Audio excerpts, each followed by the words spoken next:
Ahojte, rád by som vám predstavil našu vianočnú limitku Peru Ciancia Mayo. Peru je našou vianočnou limitkou už od roku 2018, to znamená, že tento rok to bude po 7. krát, kedy nás sprevádza Vianocami. Vďaka čomu ju majú naši zákazníci radi?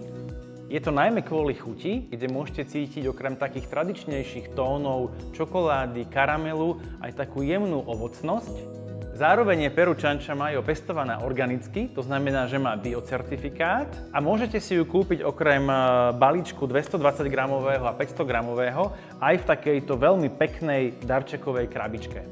Vďaka svojim chuťovým vlastnostiam je Peru veľmi príjemná nielen na espresso, ale aj na cappuccino či iné mliečne kávy. No a fun fact na záver, na grafike etikety Peru Ciancia Mayo sa výrazne podielal náš kolega Majko, náš barista. Zakomponoval sem takúto vianočnú lamu. Takže všetkým odporúčame túto vianočnú limitku. Veríme, že si užijete počas Vianoc túto skvelú chuť s touto výbornou kávou.